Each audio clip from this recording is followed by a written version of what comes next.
Bueno, jóvenes, tengan muy buenas tardes. Permítanme, voy a poner la cámara para que logren visualizarme.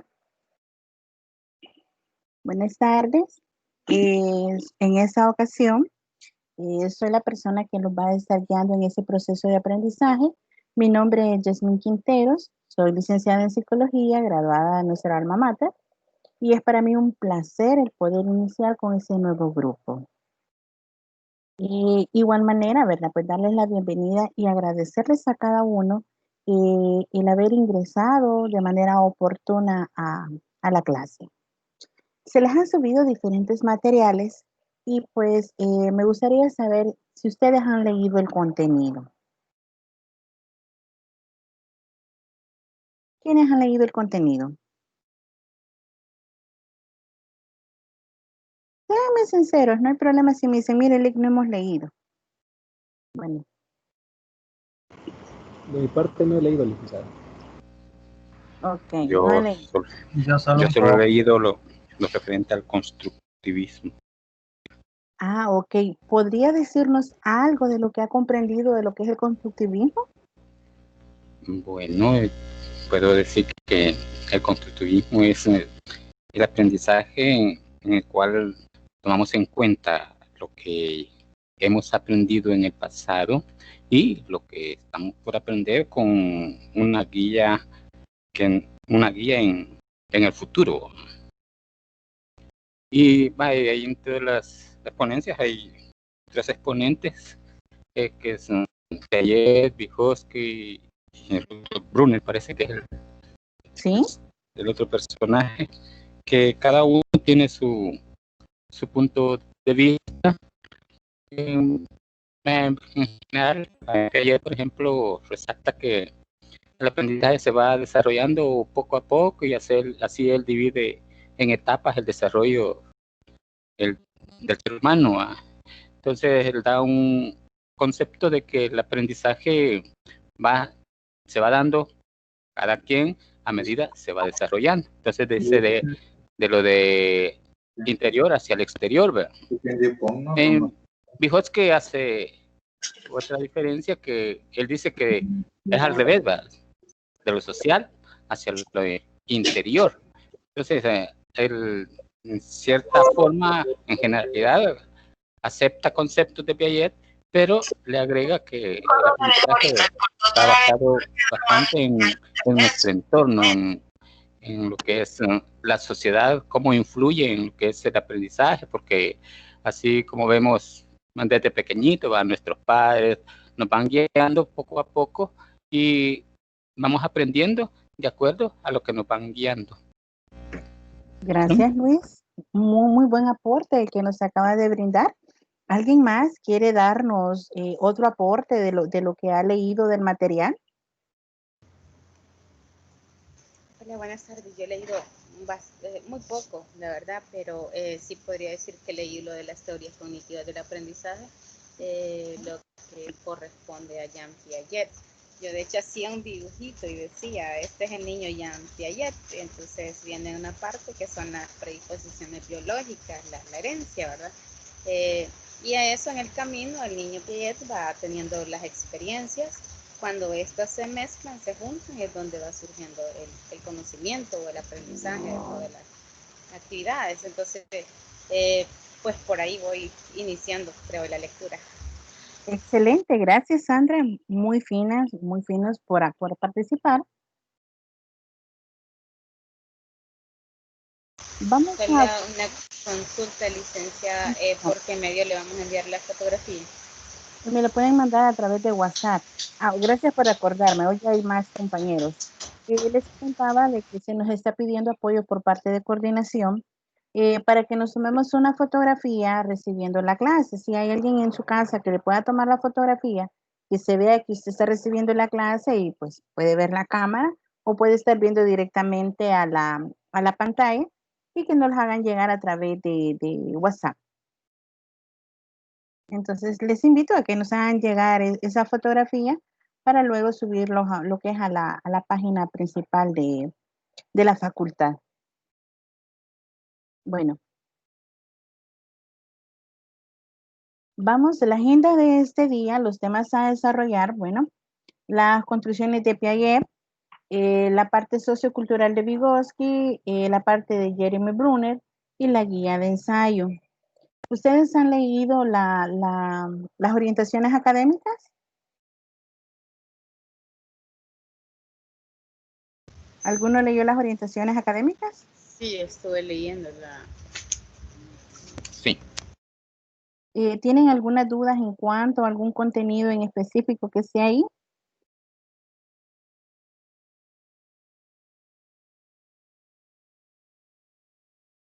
Bueno, no, yo no encontré ninguna duda. Ok. No, realmente dudas no. Solo que veía que de hecho indica que es bastante lectura y en la misma guía dice de que hay que tener bastante tiempo para eso. Sí, la idea, bueno, hay que leer bastante, como bien lo dice, ¿verdad? El material, hay que leer porque hay bastantes teorías, son diferentes elementos que nos van a ir sirviendo en la construcción de nuestro proceso de aprendizaje. Vamos a ir tomando un rol activo que tiene que ver mucho que ver con la parte de la construcción del aprendizaje. Como pudieron observar dentro de las orientaciones está la evaluación del curso. Vamos a realizar lo que es un primer ensayo que equivale a un 10%. Vamos a también elaborar un mapa mental. Luego vamos a tener un parcial que equivale al 25%. Luego vamos a realizar otra actividad de perfiles y análisis que equivale al 15%. Y por último vamos a tener un trabajo final que corresponde a una propuesta. Y esa equivale a un 25%. Las fechas o algún cambio que se vaya dando, pues se va a ir resolviendo. También ahí aparecen las fechas de programación. Esta es nuestra primera tutoría. E igual manera vamos a tener que coordinarnos con un día para realizar lo que es la tutoría de repaso, donde vamos a abordar alguna temática que por A o B motivo se nos quede y no la podamos desarrollar y la podamos despejar esas dudas que van a ir apareciendo. Bueno, avanzando ya, el constructivismo. Como bien lo dice la palabra, el constructivismo, jóvenes, es una rama de la psicología que se basa en la formación en la que tendemos a interpretar el mundo que nos rodea. También el constructivismo nos dice que el mundo no tiene por qué tener el mismo significado para todos, sino que también este tiene un significado diferente y acorde a las situaciones puede tener diferentes interpretaciones en cada una de las personas. En este caso, Jean Piaget pues se enfoca en esa parte y habla de esos aspectos importantes dentro de la que es su teoría. Uno de los máximos representantes, como ya se los vengo mencionando, es Jean Piaget. ¿Quién es Jean Piaget? Bueno, Jean Piaget, jóvenes, él es era un biólogo, también psicólogo y epistemólogo suizo. Él se especializó más que todo en el aprendizaje, en cómo los niños comprendían y aprendían al mismo tiempo, por lo cual él realizó diferentes estudios y que a la final llevaron grandes logros dentro de lo que es la psicología constructivista. Y también, como en el material nos lo menciona, el constructivismo ve el aprendizaje como un proceso en el cual el estudiante es quien va a construir su aprendizaje. Van a aparecer nuevas ideas, nuevos conceptos basados en los conocimientos previos que cada uno de nosotros tiene. En otras palabras, el aprendizaje se va a generar o se va a crear cuando nosotros empecemos a construir nuestros propios conocimientos de nuestra propia experiencia. Muchas veces aprendemos por ensayo y error. ¿Qué pasa? Cuando de repente le dicen a usted, mira, no vayas a tocar eso porque te me vas a quemar. Y como no estamos a gustos, ¿verdad? Como el buen salvadoreño, tenemos que aprender por ensayo y por error. ¿Qué pasa? Tocamos algo, nos quemamos y de repente en nuestro inconsciente queda grabado, ya queda como una huella cortical y es donde de repente dice, no, yo eso no lo toco porque eso quema.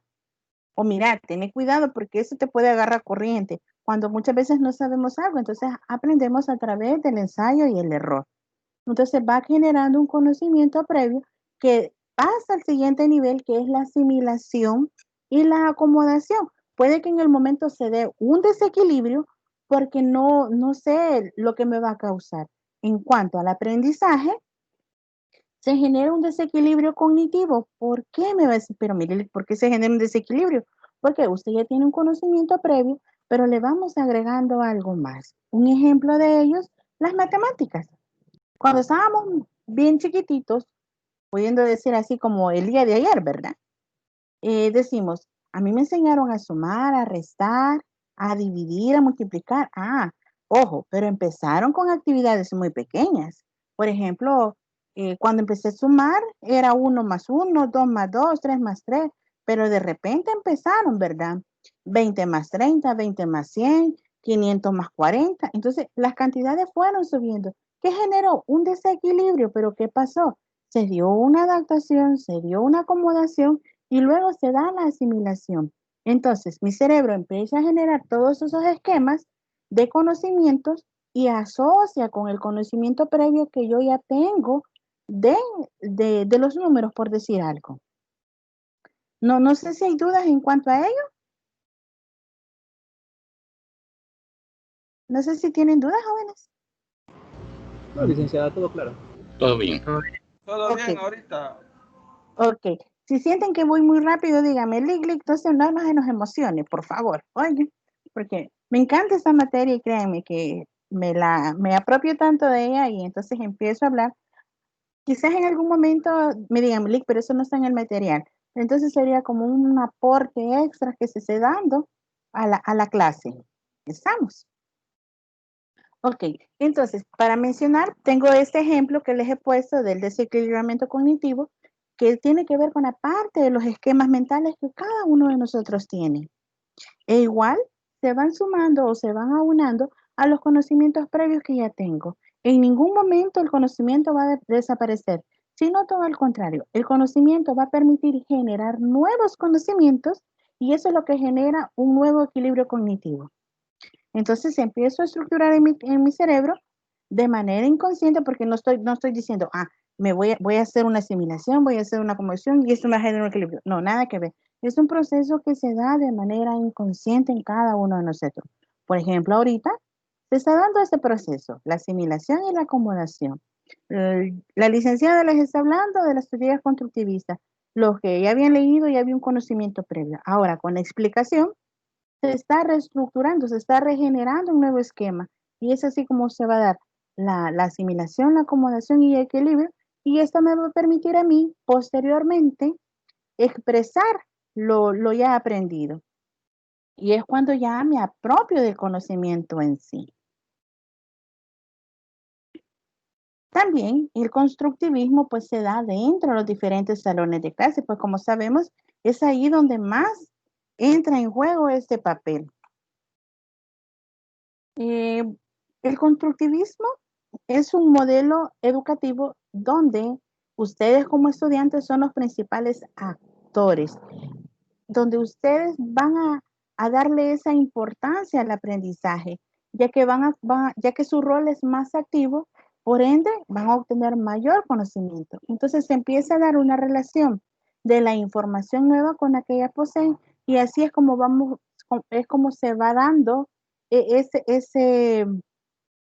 asimilación y también es cuando el profesor promueve el aprendizaje y propicia igualmente las situaciones para que se dé un aprendizaje y que el estudiante pueda construir todos esos andamiajes para desarrollar y apropiarse del conocimiento. A ver, jóvenes, ¿quién me puede decir qué es andamiaje? ¿Qué se le viene a la mente cuando yo menciono la palabra andamiaje? ¿Qué se le viene a la mente cuando digo andamiaje? Como ir estructurando, creando como pequeñas piezas, porque me suena andamio, ¿verdad? El andamio es algo que va elevando y pues, ahí lo van armando de diferentes piezas. Ok, gracias. ¿Alguien más que quiera dar su aporte? Podría ser que algo que nos va dando soporte mediante el camino, podría ser. relacionado a lo que la compañera mencionó. Ok. ¿Alguien más? Yo, Juan Ok, José. dígame. Dígame, Juan. Son todas aquellas estructuras que tienen como compromiso el ir avanzando en el desarrollo del proceso educativo. Ok, gracias, Juan. Como cada uno de ustedes los menciona, son estructuras, son elementos auxiliares que le van a permitir un soporte cognitivo social. Metafóricamente, un andamiaje cognitivo es una estructura o es un armazón temporal mediante el cual ustedes como estudiantes van desarrollando y adquiriendo nuevas competencias, así también destrezas y sobre todo conceptos, pero también van desarrollando todas esas habilidades que en algún momento las van a tener que poner en juego o en práctica durante el proceso de la educación. ¿Cómo ustedes van a resolver una guía? ¿Cómo ustedes van a resolver un parcial? Cada uno de ustedes utiliza diferentes tipos de andamiajes que les permiten la adquisición del conocimiento. También, pues mencionar que en el constructivismo en el aula, vamos hablando de la zona de desarrollo próximo. ¿Quién ha oído hablar de la zona de desarrollo próximo?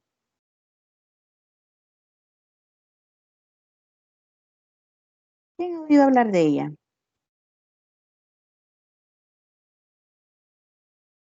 O lo que se les venga a la mente, jóvenes. Bueno, dice que son las funciones que en determinado momento en el niño, a la medida que va creciendo, no están desarrolladas completamente. Por ejemplo, un pensamiento abstracto, por ejemplo, no se logra a una edad pequeñita, sino que va paulatinamente, ¿va? Entonces, vamos a llegar, desde niño vamos a llegar a lo que es el desarrollo del pensamiento abstracto. Entonces, como eso no está desarrollado, pero se va a llegar a eso, considero que es el desarrollo próximo. Ok, gracias. ¿Alguien más que quiera dar un aporte?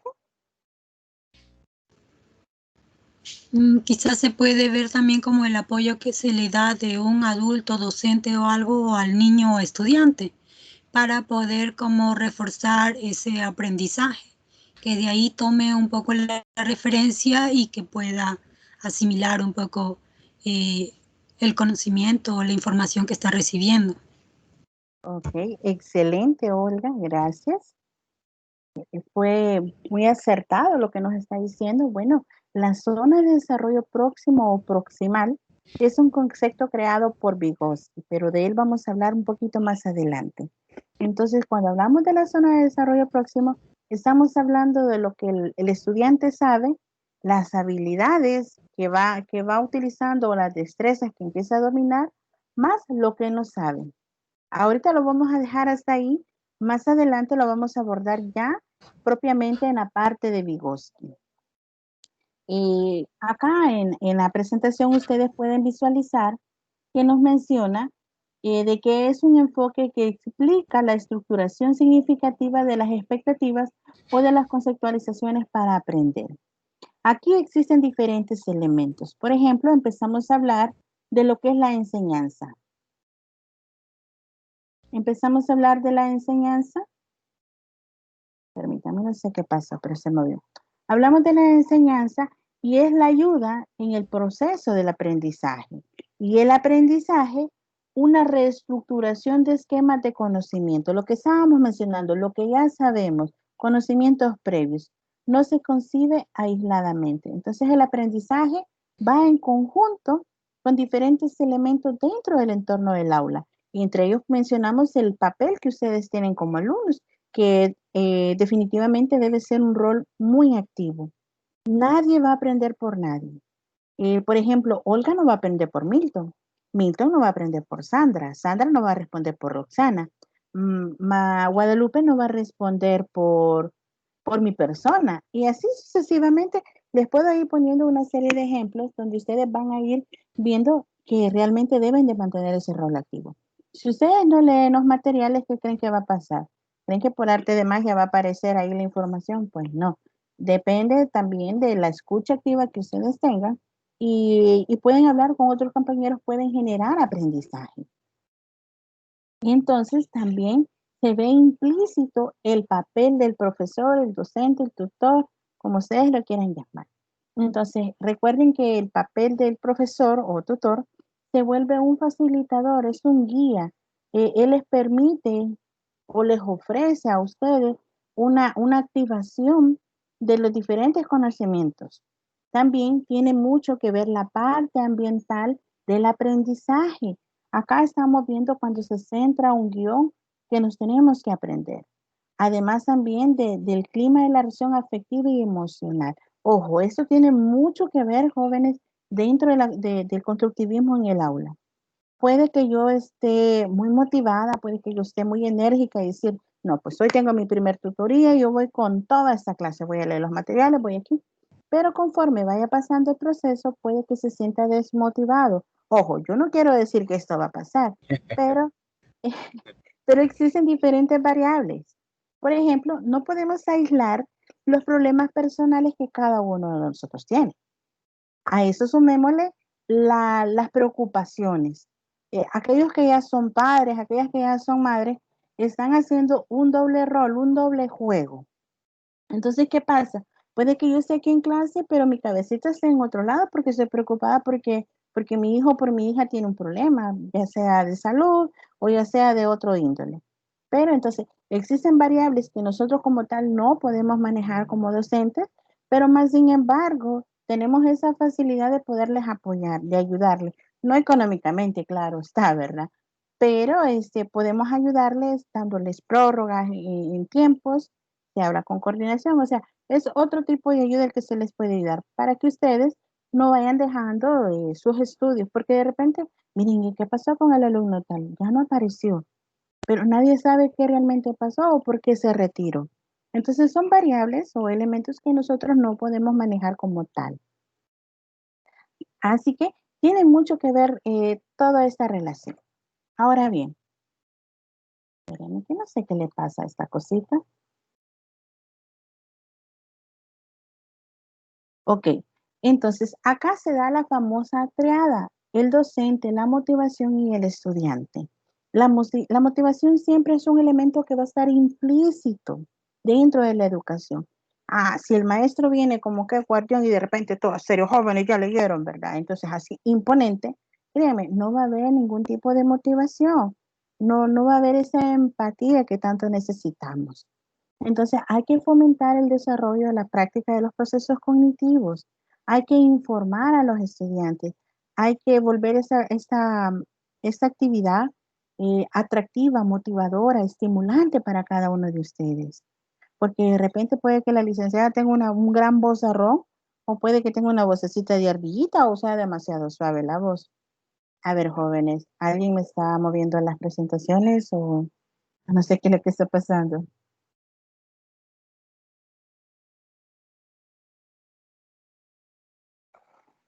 Ok, si alguien está atravesando, le voy a pedir por favor que no lo haga porque se feo que esté pasando. No sé si soy yo, pero por si la duda ya lo dije.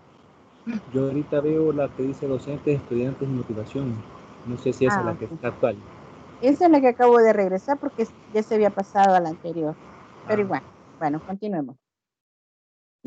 Cuando hablamos de la triada, docente, estudiante y motivación, a través de la motivación vamos a ayudar al estudiante a que éste genere estilos cognitivos, que construya su propia realidad. Muchas veces cuando están pequeñitos, los niños tienden a enamorarse del maestro o la maestra. No, no solo pasa con los niños chiquitos, también pasa en bachillerato.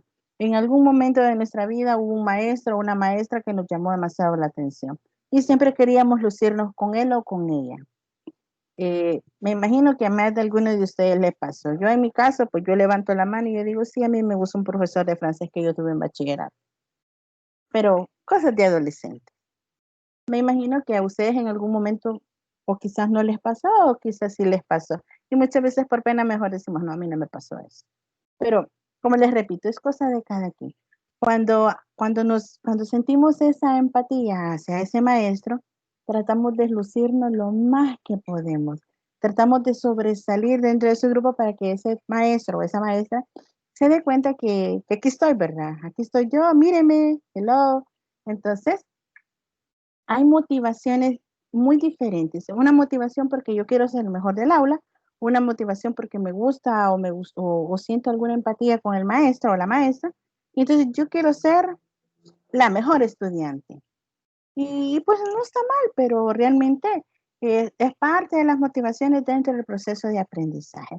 Pero también debemos de motivarnos a sí mismos por tratar de vernos como los mejores, los más sobresalientes, pero no lo hagamos por quedar bien con las demás personas, sino que hagámoslo, hagámoslo por quedar bien nosotros con nosotros mismos. Yo soy de lema y considero que el peor enemigo que tenemos somos nosotros. De repente decimos, no, es que yo no puedo hacer tal cosa. Pero ¿y por qué no lo puede hacer? ¿Ya lo intentó? No. Entonces, ¿quién es el que realmente se pone la limitante? Somos nosotros mismos quienes nos ponemos las limitantes. Cuando nos cerramos y decimos, no, yo no puedo, y no puedo, y de ahí no me salgo. Entonces me quedo en esa parte y digo, no, hasta aquí, ya no más. Entonces, tiene que ver con la parte de la motivación propia que yo pueda tener. Cómo yo voy a resaltar o cómo yo voy a salir de ese embrollo en el que me he metido o en el proceso del aprendizaje. No sé si hay dudas hasta el momento o alguien quisiera dar un ejemplo extra. Perdón, licenciada, es que yo tengo, bueno, a mí me pasó, ¿verdad? Cuando estaba en el colegio llevando química, recuerdo que yo por lo regular sacaba regulares notas, no era ni de los primeros puestos ni de las mejores, porque me gustaba mucho jugar, pero recuerdo que sí en secundaria, cuando me tocó llevar química, en ese año yo me junté mucho con la niña que era el primer lugar y entonces yo empecé a sacar notas iguales a ella, inclusive hasta una evaluación la superé.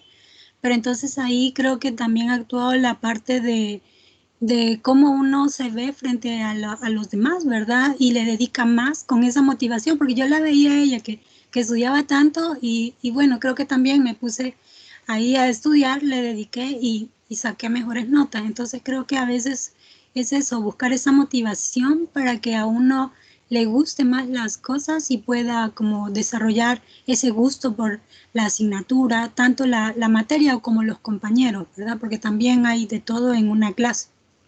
Gracias. Ok, excelente, qué buen ejemplo. Tiene mucha razón, Olga. Se me había escapado esa parte motivacional. Cuando nos empezamos a juntar con conocimientos, con compañeros que tienen conocimientos. Una vez alguien me dijo, inteligencia trae inteligencia. Entonces, miren, todos somos inteligentes, jóvenes. Aquí no hay ninguno solo que no sea inteligente y el que me diga, bueno, yo he escuchado decir a alguien y que dice, no, es que yo soy topado, no, discúlpeme, aquí nadie es topado, simplemente no hacemos uso de nuestras habilidades cognitivas. Todos tenemos la capacidad de aprender y mejorar aún. Entonces, ¿han escuchado el típico refrán que dice que el alumno supera al maestro? Pues sí, créanme, sucede, muchas veces lo superan. Pero no por eso, o sea, uno tiene que sentirse mal cuando dicen, fulano supera. No, al contrario, fíjense qué bonito cuando nos encontramos de que hay estudiantes de que se han superado. Les voy a poner un ejemplo. Fíjense que, bueno, ya está por salir el primer grupo de, de graduados de modalidad virtual. Y fíjense que se siente tan bonito porque dentro de la mayoría de alumnos que van, algunos han sido mis estudiantes. Entonces siento bonito porque fueron jóvenes que en algún momento dijeron, no, yo quiero tirar la toalla, yo no puedo. Y ahora que ya están por culminar la parte profesional, se siente bonito. Entonces, de algo sirvió la motivación que se les dio en ese momento cuando estaban desesperados, aunque ustedes dicen que no querían continuar. Entonces, podría decir que un granito de lo que ellos construyeron, yo ejercí ese granito. Y eso me gusta. Dígame, Luis. Sí, el hecho del profesor o el docente que conoce la asignatura también es parte de la motivación, porque cuando hay un docente que duda, sinceramente hay estudiantes que en verdad quieren sobresalir y hay unos, por ejemplo, autodidactas y ven que no encajan. Entonces tomamos en cuenta que el docente es bastante responsable. Recuerdo que en la Universidad de El Salvador, por ejemplo, tenía mucha fama que en el pasado, estoy hablando del pasado, por ejemplo, en las clases presenciales eran docentes que se jactaban de como decían, de quebrar a la mala, decían, ¿verdad? Entonces, y no se satisfacían del hecho de enseñar. Entonces creo que había una contrariedad en lo que queríamos los estudiantes y lo que ellos podían dar, ¿verdad? Que se ha visto ahora la diferencia, incluso hoy en la parte virtual hay muchos docentes muy capacitados, pero cuando comenzamos a la parte de esta modalidad virtual, había docentes que dudaban, se sentían la duda en ellos, ¿verdad? o estaban en la misma iniciativa de egoísta de no dar todos sus conocimientos. Entonces siento que el conocimiento de los maestros también es parte de motivación. Sí, tiene mucha razón. Ahora que toca ese punto, me gustaría mencionarles algo. Fíjense que muchas veces el docente puede estar muy preparado, pero existen elementos externos o variables que muchas veces no se puede controlar. Muchas veces tenemos la mejor posición para dar lo mejor de nosotros en una clase, pero ¿qué resulta? Muchas veces nos pasan cosas que están fuera de nuestro alcance y de alguna manera, como maestros, como docentes o como tutores, las transmitimos al estudiante. Entonces, es esa parte donde el docente le vende la imagen al estudiante. El profesor o el docente puede ser el más preparado, el más sobresaliente para poder dar esa asignatura. Pero ¿qué sucede muchas veces? Somos seres humanos también. Entonces, muchas veces nos encontramos ante situaciones y que créanme, toca, como dicen los payasitos, ¿verdad? Por dentro se lleva el funeral, pero por fuera hay que sonreír. Entonces, y lo digo con propiedad porque muchas veces a mí me ha pasado, o sea, he tenido a mi hija enferma, he tenido a mi padre grave, entonces estoy aquí dando la cara, pero por dentro puede que yo esté un mar de llantos, ¿verdad? Pero entonces, de alguna manera transmitimos a los estudiantes, a quienes pueden lograr manejar las emociones. Pero créanme, es bastante complicado. Puede que en esa primera impresión el docente quede mal ante ustedes, pero no es porque él quede mal o que no esté capacitado. Créanme, pasamos un filtro para estar aquí delante de ustedes y poder ser los guías o los mentores porque ustedes necesitan para su formación, porque no se puede traer a cualquier persona. No les voy a traer un niño de kindergarten a que les empiece a explicar del constructivismo, ¿verdad? Entonces como que no encajaría. O a un adolescente hablándole de esas teorías. Entonces, por eso es necesario, acá se habla mucho del rol del docente, del rol que éste debe tener ante las diferentes situaciones que ustedes están abordando. Puede que de repente Luis me diga, pero mire, y cuando usted está hablando de esos momentos de constructivismo, ¿a qué se refiere? Y de repente puede que me esté abrumando algo a mí o algo me tiene preocupada y de repente le diga, no, Liz, no sé qué significa. Entonces, para usted yo quedo mal, pero realmente quizás en ese momento no fue lo oportuno. Y cuando usted me dijo, yo cometí el error y decir, mire, no sé, ¿verdad? Como docente yo tuve que haberme preparado ante esa situación. ¿Me explico?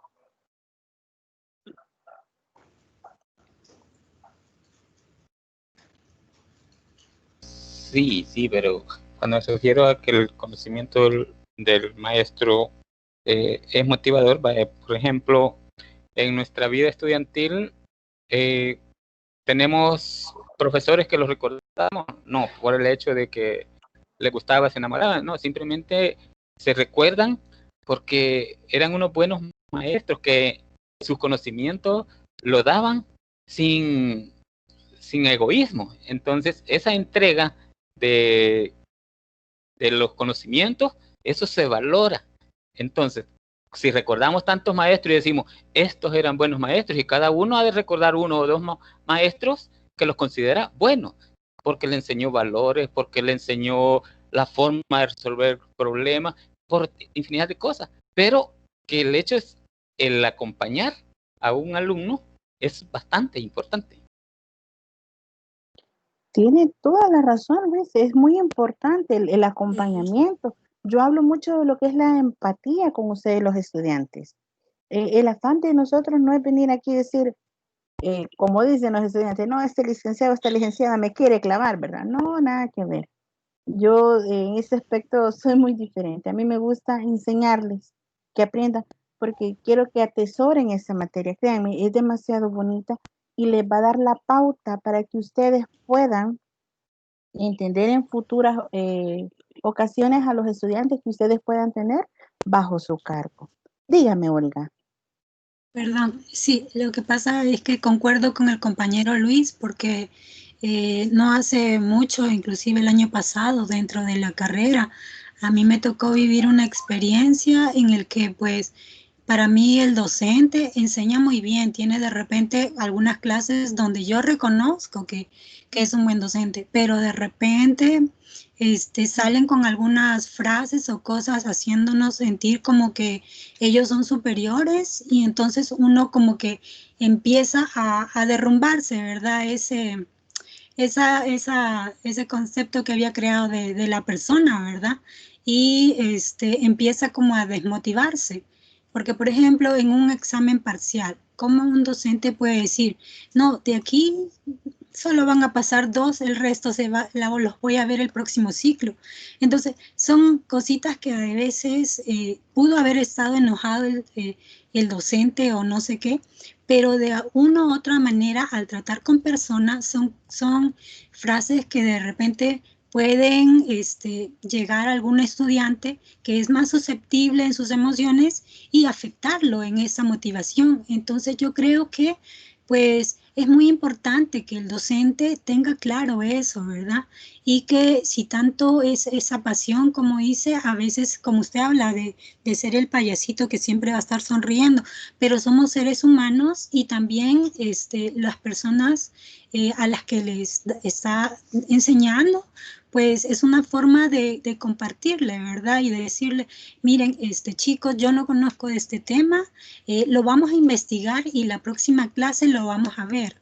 O no hacer comentarios así que fallen o que vengan a romper un poco esa motivación que de ya por sí está bien delicada, ¿verdad? Para cada estudiante y afectarlos de ese modo creo que sí es un poquito que afecta, ¿no? Porque somos seres humanos que vivimos de emociones y entonces sí, creo que ese es bueno, por ahí es mi aporte.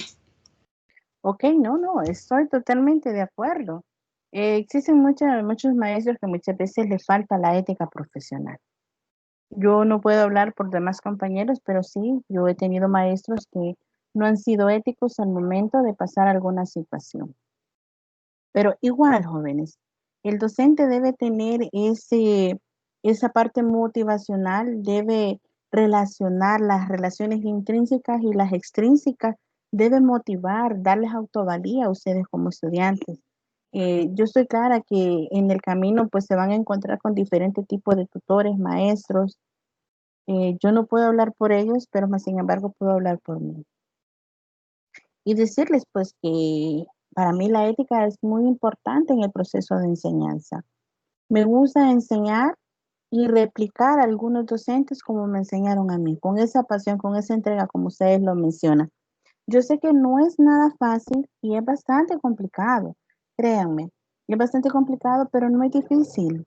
Se tiene pasión por la asignatura, se tiene esa motivación hacia los estudiantes. También, si ustedes se percatan, el material habla del clima afectivo en el proceso de enseñanza-aprendizaje. Yo no puedo venir a decirle, mire, de aquí solo 3 van a pasar y los demás nos vemos el otro ciclo, como lo mencionaba Olga. Yo no puedo hacer eso. No, yo debo ser congruente con mi perfil, con lo que yo estoy explicando. Imagínense, yo les estoy hablando de motivación y empiezo a desmotivar. Entonces, ¿qué relación va a tener eso? No tiene ninguna. Entonces, lo importante es siempre manejar eso. Y si en algún momento el profesor o el maestro está fallando, pues háganlo saber. Eso es muy importante porque todos cometemos errores. Probablemente yo cometo un error y ustedes, miren, usted dijo esto y consideramos que no está bien. Entonces, de eso se trata, de una buena comunicación con ustedes. Así como ustedes aprenden de mi persona, yo también puedo aprender de ustedes. No estoy exenta al proceso de aprendizaje. La calidad de educación está orientada a plantear y proporcionar y evaluar. Entonces, siempre se debe dar calidad de educación. Como les repito, o como ustedes, bueno, yo no sé con qué tipo de tutores o maestros se han presentado, pero espero que de aquí en adelante pues siempre sean los mejores. También se debe construir significados sobre los contenidos de enseñanza. Se debe dar un desequilibrio y al mismo tiempo, estamos hablando de una homeostasis. Se debe desequilibrar para luego encontrar el equilibrio que va a iniciar hacia los intereses motivacionales para aprender y adquirir conocimiento y que ese joven se vuelva significativo para ustedes. Entonces el maestro debe propiciar la ayuda necesaria para que ustedes adquieran el aprendizaje.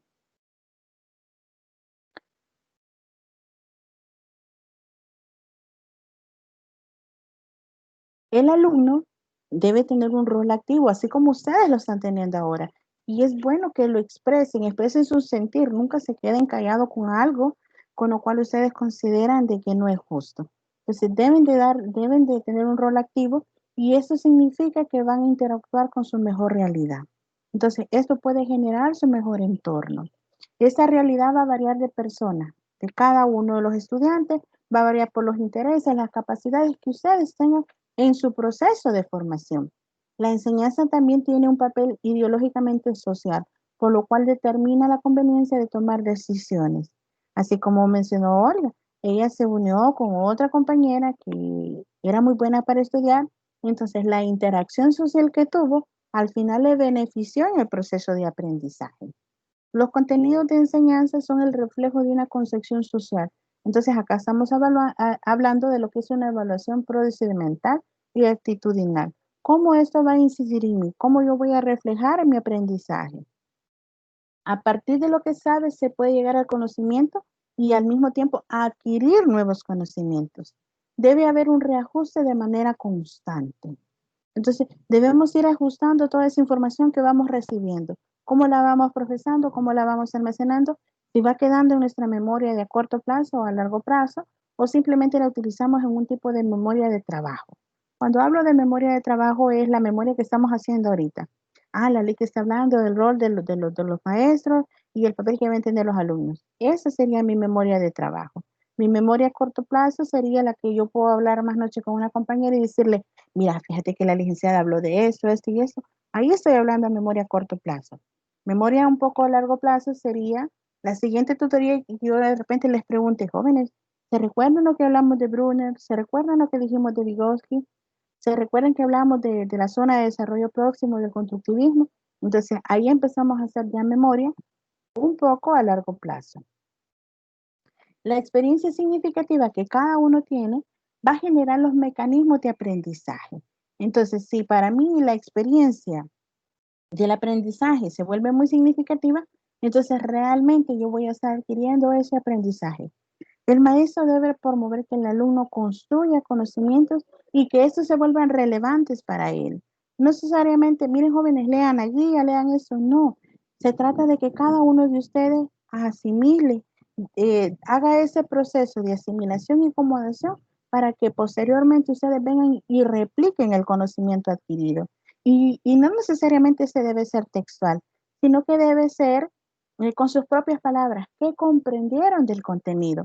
Así como al inicio yo empecé a preguntar y Luis y Olga expresaron. Entonces se dio un aprendizaje significativo porque de alguna manera interiorizaron el conocimiento y lo expresaron, no textualmente como saben el material, pero sí se dio una reestructuración cognitiva y expresaron con sus propias palabras lo que plasmaba el contenido.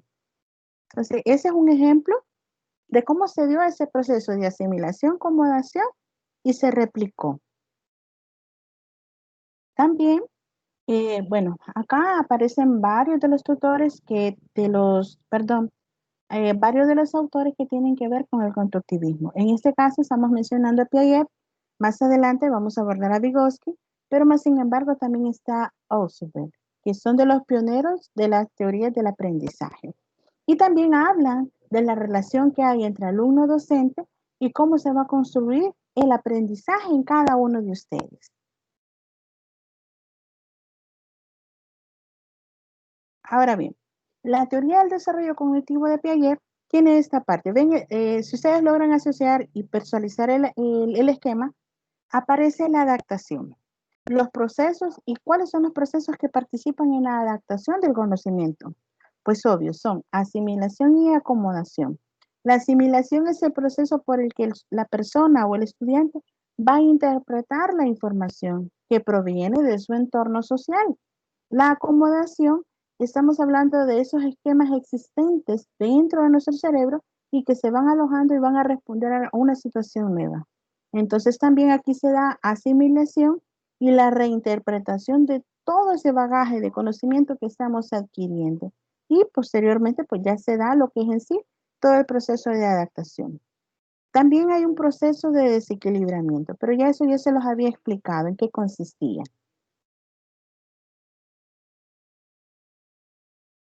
Piaget también mencionaba los diferentes estadios. No sé si alguien leyó esa parte de los estadios de Piaget. ¿Alguien leyó esa parte?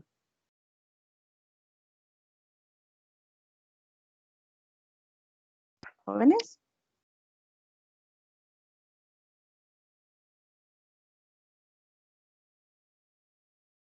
¿Jóvenes, alguien ha leído sobre los estadios de Piaget? Si mal no recuerdo, Ajá. depende la segunda edad del niño, adquiría ciertos conocimientos. No sé si son esos. Sí, de Ando por eso buen sí camino. hablamos. Sí, hablamos de eso.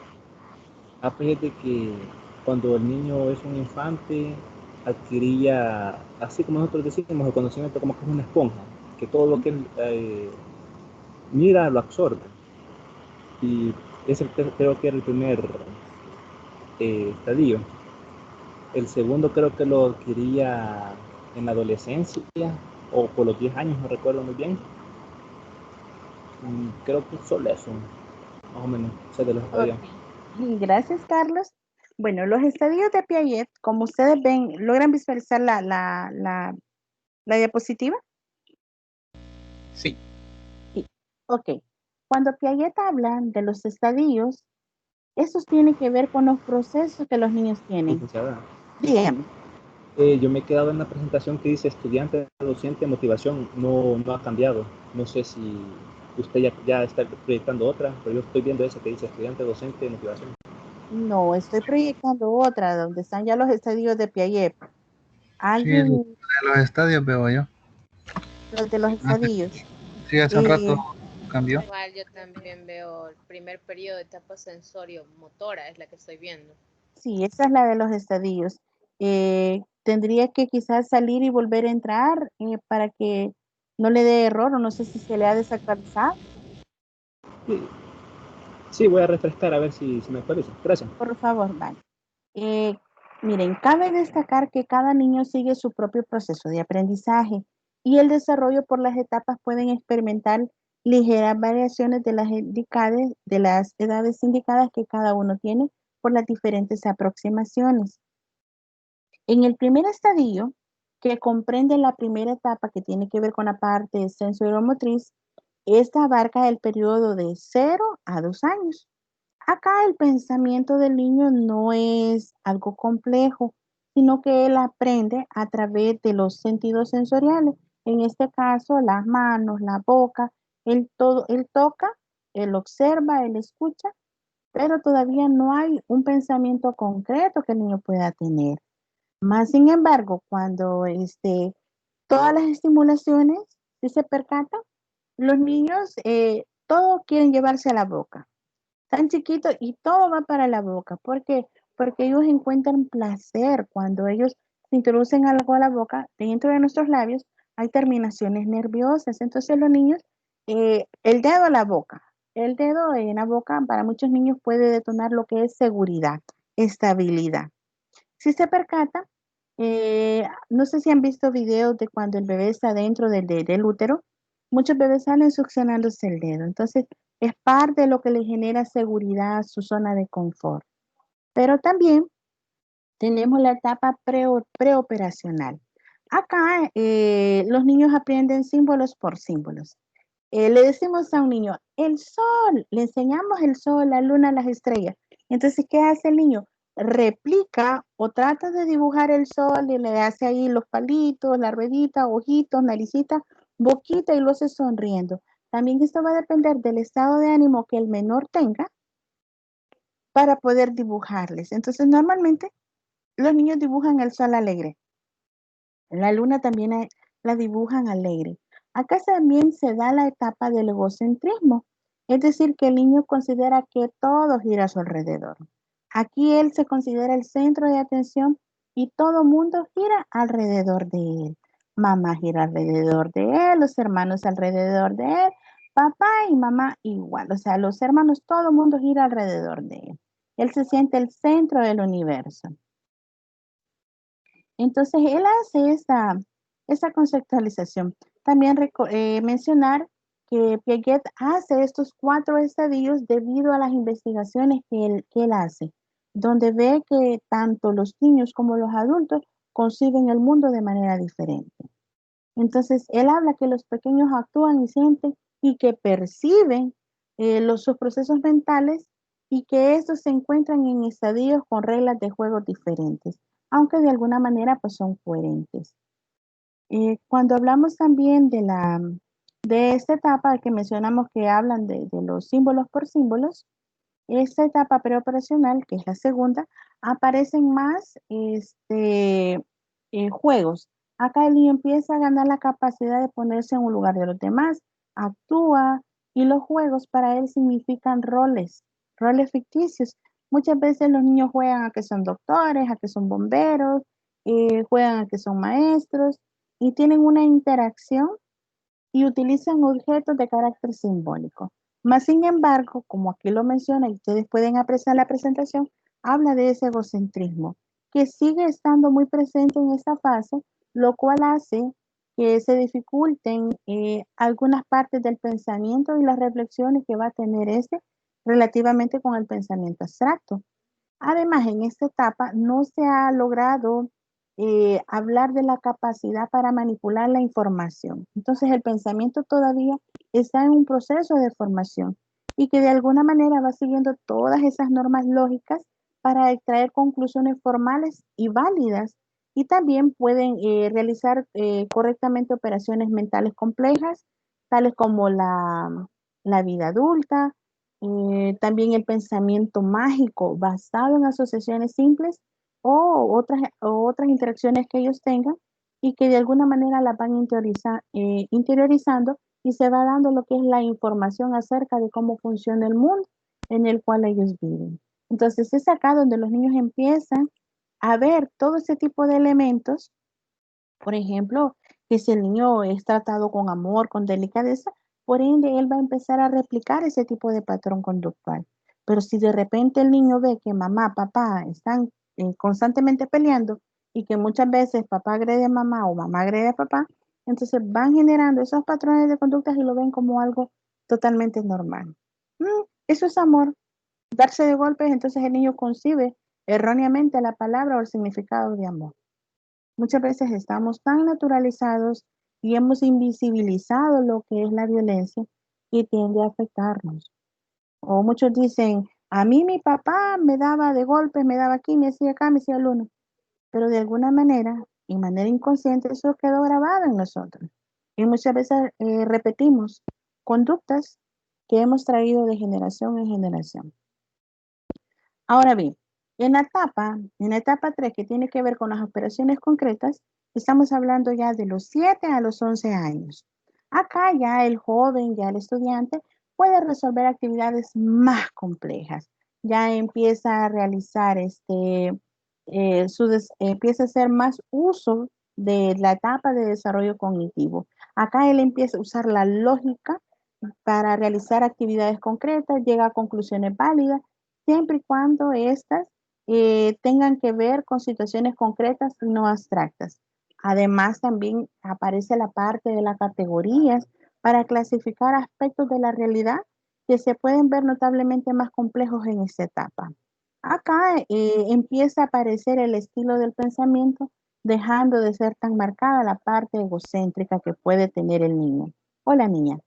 Uno de los síntomas típicos de un niño que ha reaccionado a la etapa de las operaciones concretas es que él va a ser capaz, jóvenes, de inferir que la cantidad de líquido contenido en un recipiente no depende de la forma en que esté el líquido o cómo se adhiera el líquido, ya que conserva su volumen. Entonces ya empieza a ver ya tiene una mayor percepción de lo que está pasando. En la etapa de las operaciones formales, que ya tiene que ver de los 12 en adelante, incluyendo también la vida adulta, ¿alguien quiere opinar? Quizá yo, licenciada. Dígame, Jonathan. Vaya, es que se me venía a la mente la cuestión de la moral, porque veo que las 4 etapas tienen mucho que ver con la moral. Sí. Y se me venía un escenario en el sentido de que es verdadero. Usted menciona que en una familia se replica muchas veces ciertas conductas que los niños observan de sus padres o del entorno más próximo. Digamos, por ejemplo, que fume el papá o que tome o que se golpeen, ¿verdad?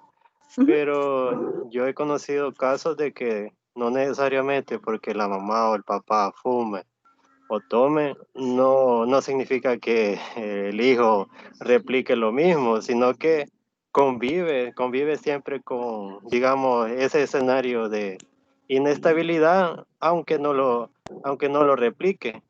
Entonces, ¿cree usted que en ese sentido no explica algo Piaget en esos estadios? Porque yo siento que no es tan lineal, o no tanto lineal, sino que el aprendizaje no podríamos decir que es así, pues, sino que hay varios escenarios que nos pueden sorprender, pues, ya cuando vamos a la realidad. Correcto. Fíjese que Piaget habla, esto no está en el material, pero Piaget habla y menciona que cuando el niño o el adolescente no pasa o se salta uno de estos estadios, puede que genere un tipo de adicción.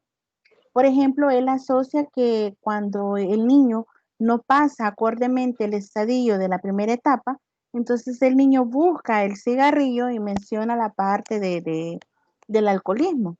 Entonces, cuando algo pasó en ese estadio que no se dio una resolución adecuada, Piaget plasma que estos van a generar ciertas dificultades ya en la adolescencia y usted las va a ver más adultos.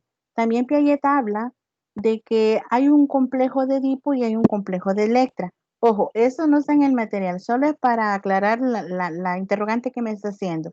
Puede que se los haga llegar posteriormente.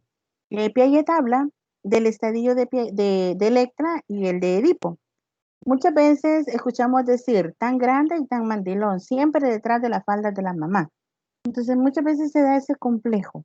El hijo ve a la madre o ve al padre como una figura de protección. Entonces el hijo siempre que tiene un problema corre hacia donde mamá o papá, independientemente sea niña o sea hijo. Cuando se da el caso de Electra es de que hay una atracción del niño hacia la mamá y el complejo de Edipo es cuando de la niña se da la atracción hacia el padre. Entonces él habla de estos conflictos que hay en esta parte de estas etapas. No lo tengo a la mano para hacérselo llegar, pero tendría que buscarlo para desarrollárselo. Y si gustan, en la tutoría de repaso que vamos a tener, con mucho gusto yo les abordo este tipo de elementos. ¿Les parece? Quedaría en deuda para presentarles la información y ustedes puedan ver esos conflictos. ¿Estamos? ¿Le parece, Jonathan? ¿O Carlos?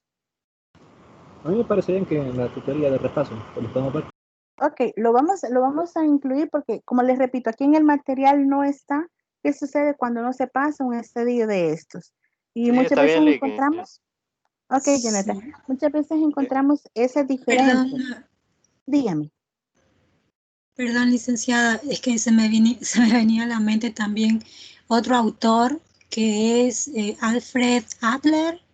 Él sigue la corriente de la psicología individual, que hablaba un poco de la constelación familiar, que es la que define un poco el estilo de vida de los niños, donde ellos un poco determinan cómo resuelven los problemas, ¿verdad? Es decir, en esa etapa de 2 a 6, 7 años, ¿no?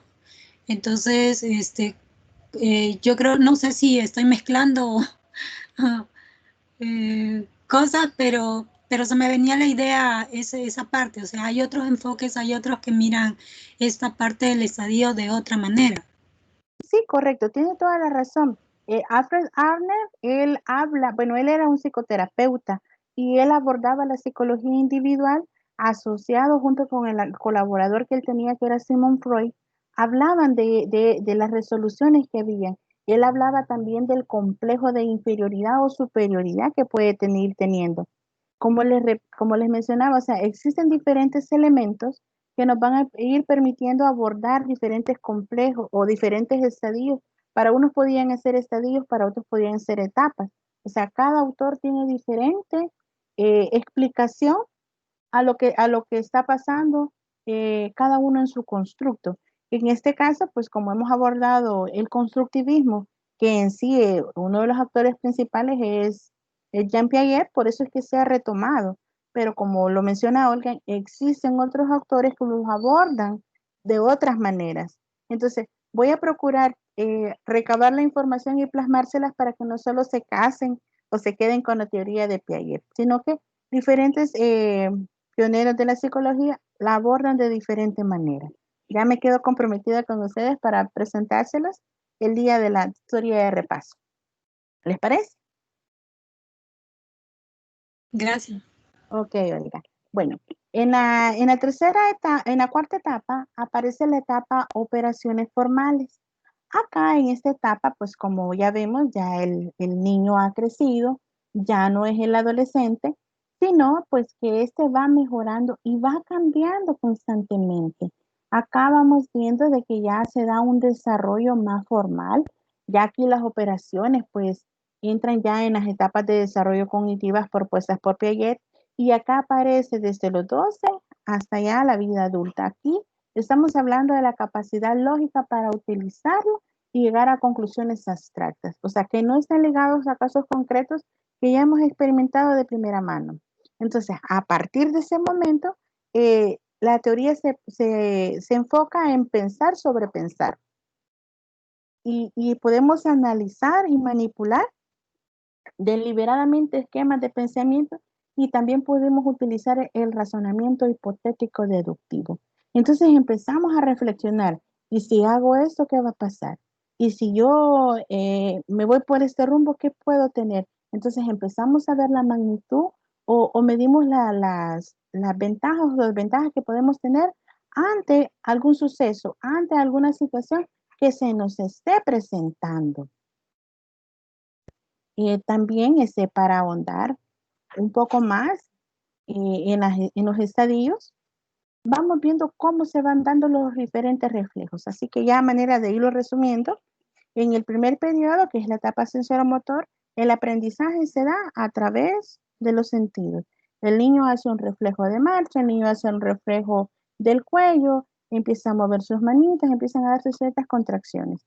Entonces acá incluye la capacidad de entender cuando la madre sale de la habitación, regresa, cómo el niño llama la atención de mamá, papá, la hermana, o sea, cómo el niño sabe y descubre que a través del llanto puede lograr muchísimas cosas. En la etapa preoperacional, pues el niño desarrolla la primera capacidad de conservación de la sustancia, luego desarrolla la capacidad de conservación de la masa y posteriormente, pues lo del peso. También empiezan las primeras interacciones sociales que el niño va teniendo con su entorno, los primeros amigos, el grupo de iguales, el grupo de pares, cómo cómo va avanzando en esta situación. También, a manera de resumen, en las operaciones concretas, ya el niño usa la comprensión, puede manejar objetos, puede manipular diferentes situaciones, puede armar rompecabezas, ya puede generar estructuras, entonces ya va ya manipulando todos esos objetos y de alguna manera hace uso de esa imaginación, de lo que ha visto, ha oído, ha tocado. Entonces, no sé si han visto la película Mi villano favorito. En la primera, ¿cómo es que se llama el villano? Se me olvidó el nombre, pero bueno, identifiquémoslo como el villano favorito. Él ve una nave en la tele y entonces él quiere ser inventor, entonces empieza a hacer una nave y cada vez le presenta a la mamá una nave hecha por fideos, una nave hecha de papel, no me acuerdo de qué más, pero entonces él hace uso de la imaginación y empieza a replicar la famosa nave hasta cuando llega a la etapa de adulto que ya en sí genera la propia nave y la construye tal cual siempre la había querido. Entonces es así como se da la parte del pensamiento de las operaciones formales, o sea, lo pensó, lo idealizó y lo creó. No sé si hay dudas ya con las etapas. ¿Hay dudas, jóvenes?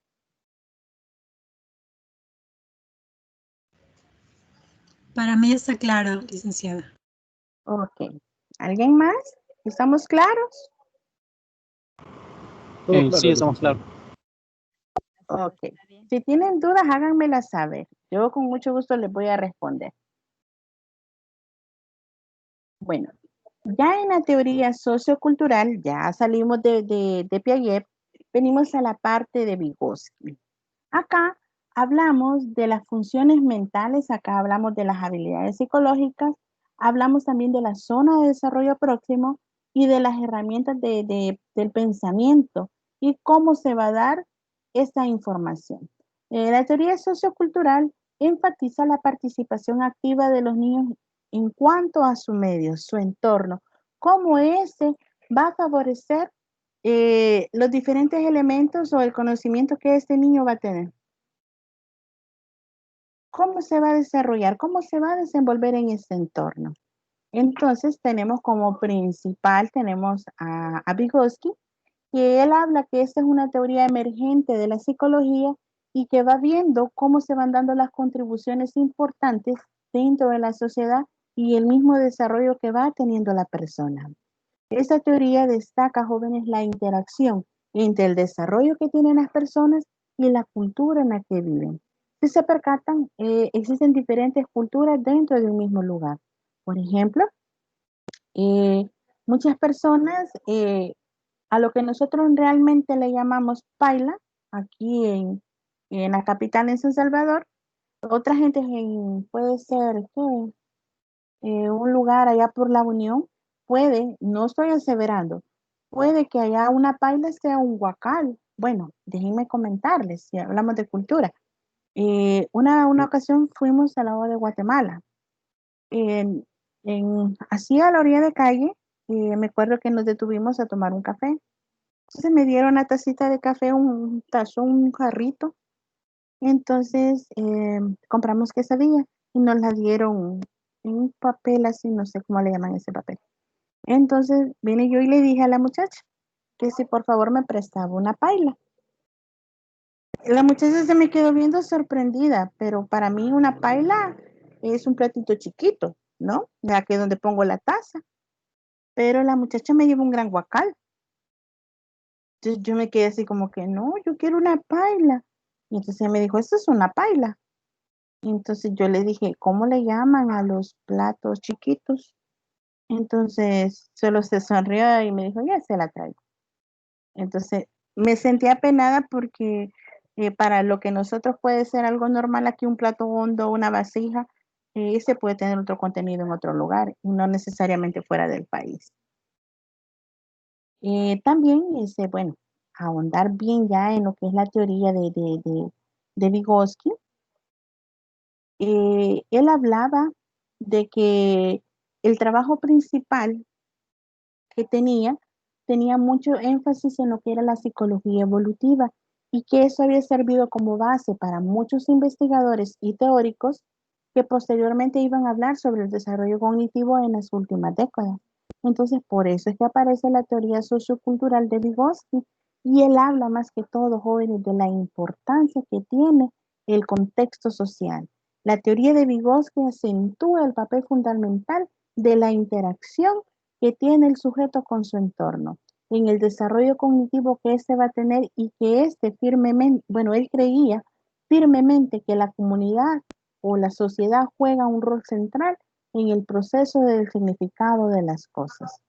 Al contrario de lo que presentaba Piaget, ya que Piaget afirmaba que el desarrollo de los niños debía proceder necesariamente de su aprendizaje, pero Vygotsky argumenta que el aprendizaje es un aspecto universal y necesario del proceso de organización culturalmente y hablando en función psicológicamente humana.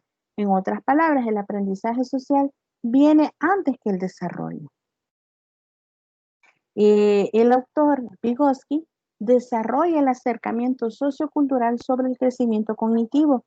Entonces, sus teorías fueron creadas más o menos a la vez o casi igual que Piaget, solo que de manera diferente, aunque ambos coincidían que el entorno social tiene mucho que ver en cómo se da el proceso de asimilación y acomodación para el aprendizaje.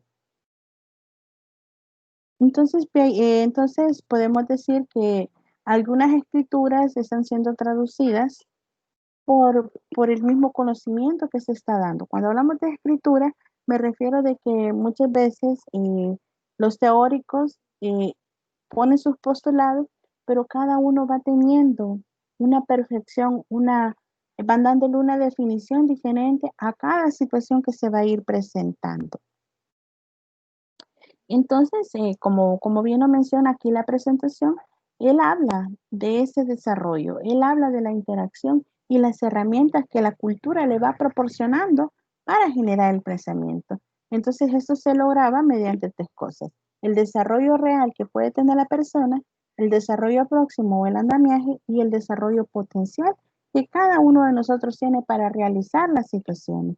O sea, no solo es de decir, no, vamos a hacer esto por esto y esto. Pero cuando empezamos a realizar actividades o a hacer cosas sin tener un previo conocimiento, muchas veces cometemos muchos errores en el proceso.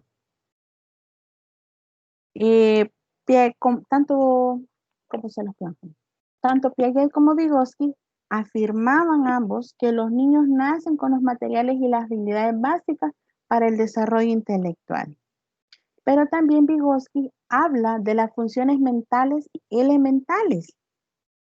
Dentro de estas, bien, jóvenes, ¿qué se les viene a ustedes a la mente cuando yo les hablo de funciones mentales elementales? O en otra forma, los procesos básicos del aprendizaje. ¿Qué se les viene a ustedes a la mente?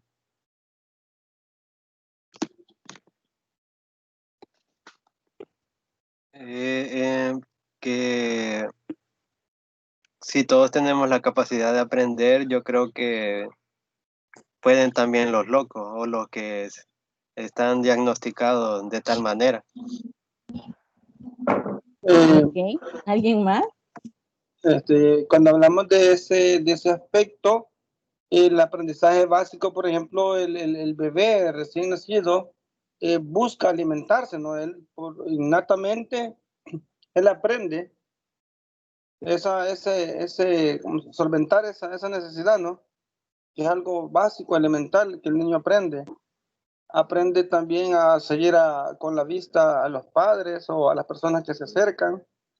Aprende a movilizarse. Entonces, ese es como los aprendizajes básicos que se dan en el ser humano. Ok, gracias. ¿Alguien más que quiera hacer un aporte? Gracias, Juan. Gracias, Jordan. ¿Alguien más?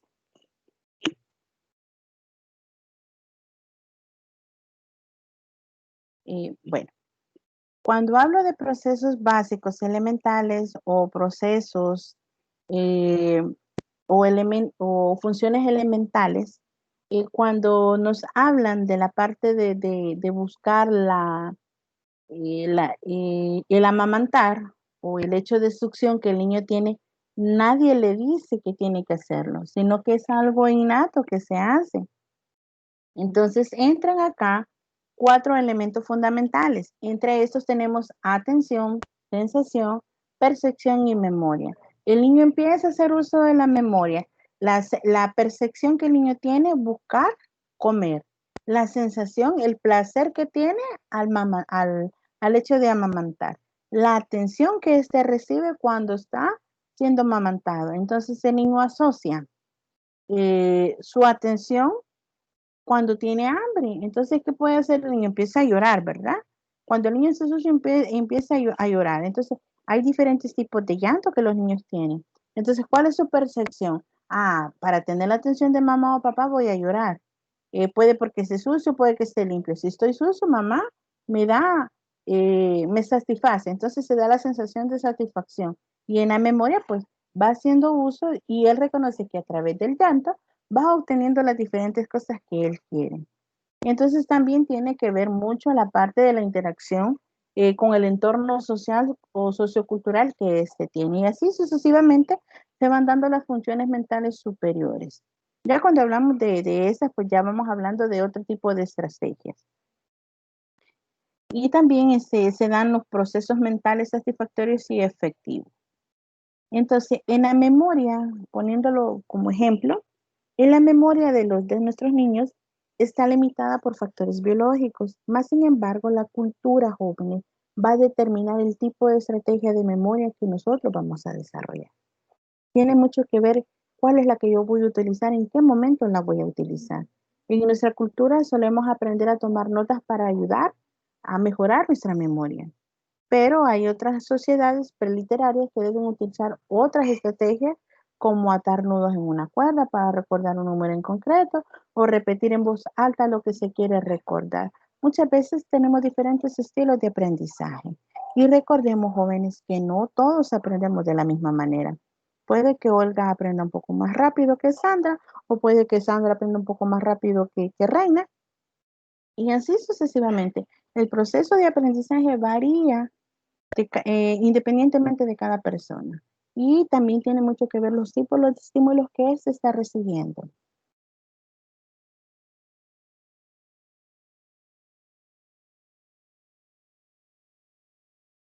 Acá vamos a hablar también de lo que es el andamiaje educativo. ¿Se recuerdan que al inicio yo pregunté sobre el andamiaje? Yo les pregunté sobre esto. No sé quién ha leído esa parte en el material o solamente leyeron la parte de Vygotsky. De Piaget, perdón.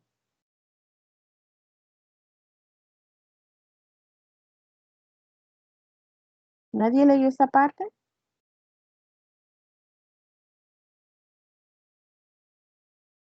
Bueno, déjenme decirles que hay una interacción entre aprendizaje y desarrollo. Vygotsky, y eso lo van a leer en el material, señala que todo aprendizaje en la escuela siempre tiene una historia previa. Todo niño ha tenido una experiencia antes de entrar a la fase escolar. Por tanto, el aprendizaje y el desarrollo están interrelacionados desde los primeros días de vida del niño. De repente, mamá, usted le escucha hablándole al niño y diciéndole las vocales. A, E, I, O, U, y le hace bravo, bravo. Entonces la mamá está generando un estímulo que le está ayudando al niño a adquirir aprendizaje. Entonces muchas veces el niño está haciendo balbuceos y mamá empieza, vaya, diga mamá, y empieza la mamá, ma. Y entonces el niño de repente balbucea y dice va, y hace sonidos, pero nosotros, por el cariño que le sentimos, empezamos a decir, ya el niño ya dice mamá, ya el niño dice papá. Entonces es aquí donde entra la parte de la enseñanza recíproca, donde consiste en el diálogo del maestro. En este caso, mamá y papá hacen un rol de maestro a un pequeño. También eso se da dentro del salón de clase, cuando el maestro empieza a enseñarles a través de la metodología lúdica a los estudiantes para que estos vayan adquiriendo el aprendizaje. Entonces los está estimulando, los está reforzando para que ellos vayan asimilando esta información y que posteriormente la vayan replicando. Entonces el andamiaje tiene mucho que ver con la ayuda que le da el maestro al alumno y le explota lo que son esas habilidades o esas destrezas blandas que el niño tiene, pero que no sabe que las tiene y que poco a poco las va desarrollando o va haciendo uso de ellas en su proceso de formación. Entonces, el andamiaje educativo se refiere a ese proceso de controlar esos elementos de la tarea que están lejos de las capacidades del estudiante, el apoyo temporal que los padres o los maestros hacen y que de alguna manera va ayudando y facilitando este desarrollo a los niños. No sé si hay dudas.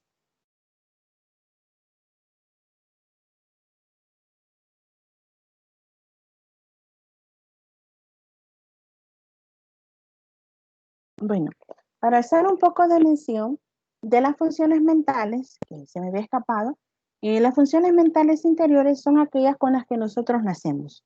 Hablamos de las funciones naturales, están determinadas genéticamente y también, jóvenes, tienen que ver con el comportamiento que va derivado por lo que podemos hacer.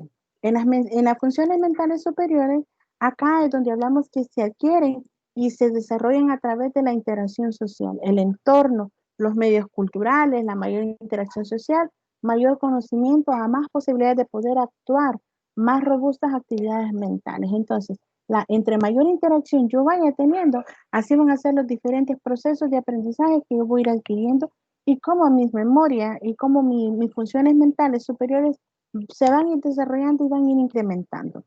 Se habla que las funciones mentales tienen dos momentos. Primero hablamos de las habilidades psicológicas que se ven manifiestas en el entorno social.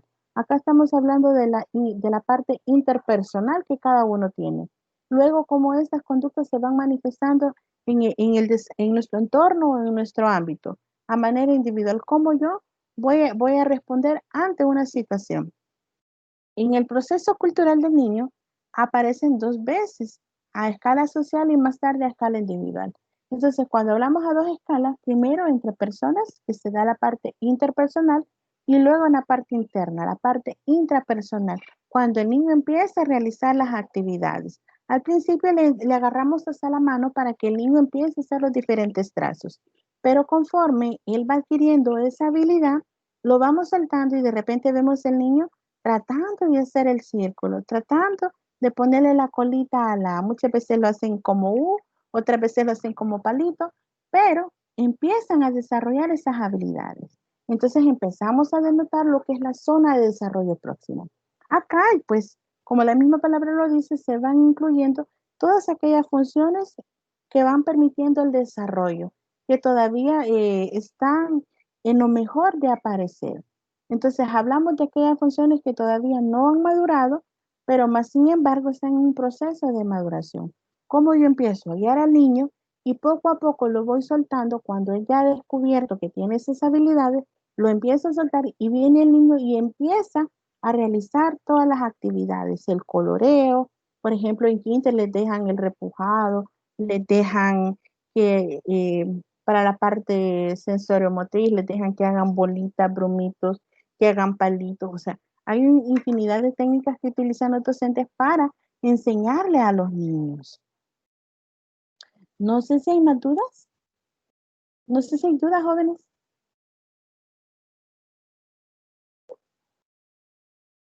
No sé si hay dudas en parte a este apartado.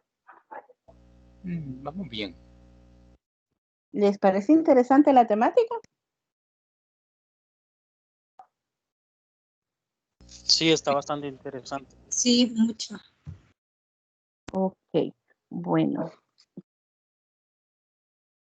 Vamos, entonces ahora continuamos ya con la parte. Miren, no he sentido el tiempo, jóvenes. Ya son las 2:30, ¿verdad? Sí, nos puede dar cafecito con pan.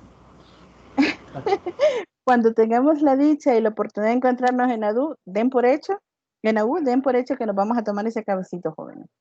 Porque es muy importante la convivencia. Así que me van a deber el café con el pan, no son bromas.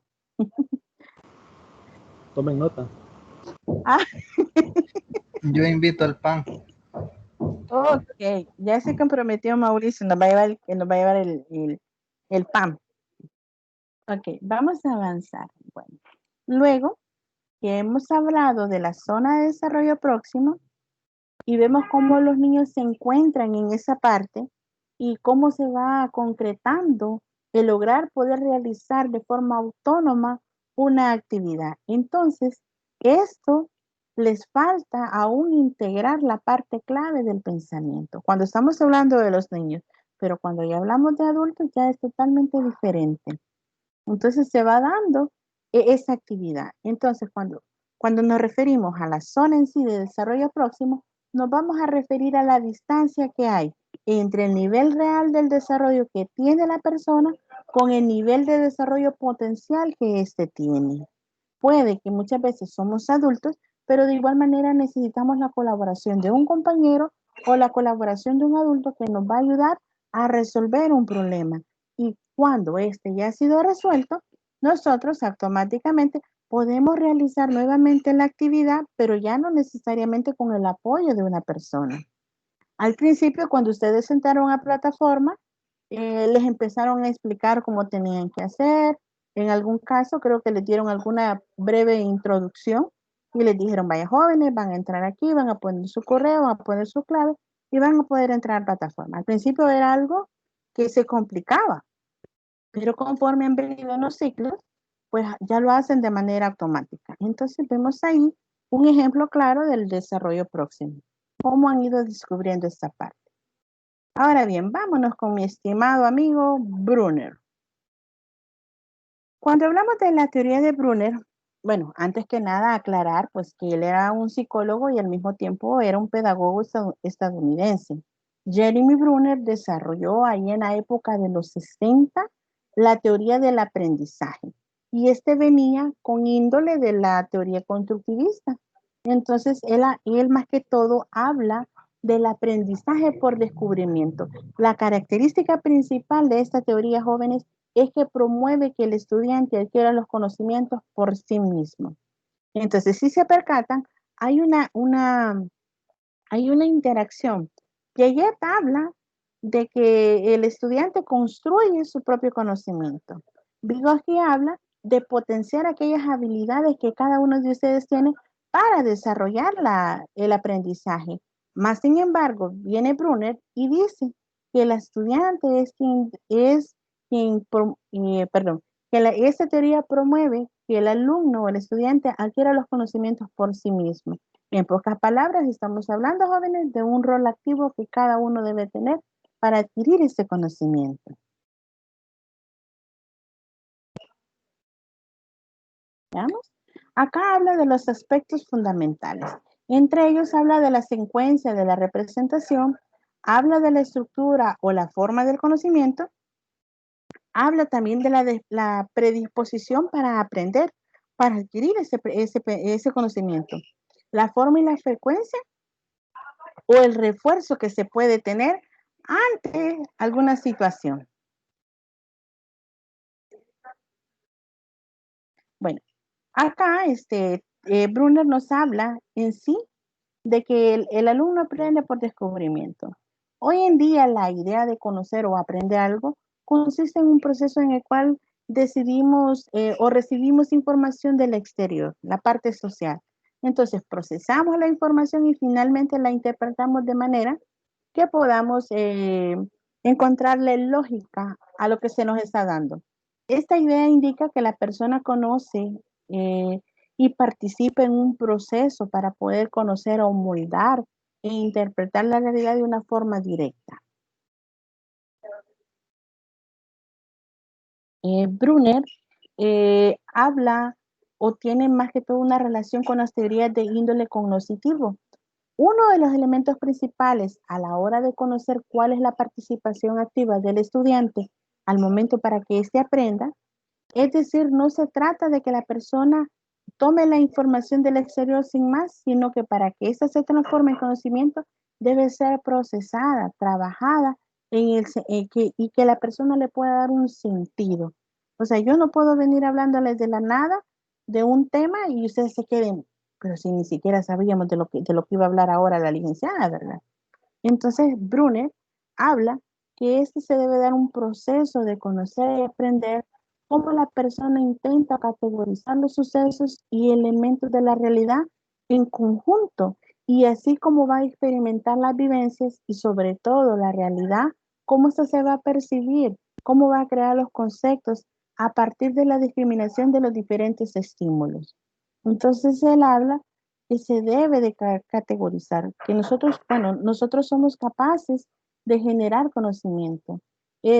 Cuando él habla de estas categorías, no permanecerán simplemente estables ni cerradas, sino que van a ir variando a partir de la experiencia y se van a modificar y pueden hasta expandirse a la hora de enfrentar una realidad que anteriormente hemos categorizado, y podemos establecer dos tipos de procesos.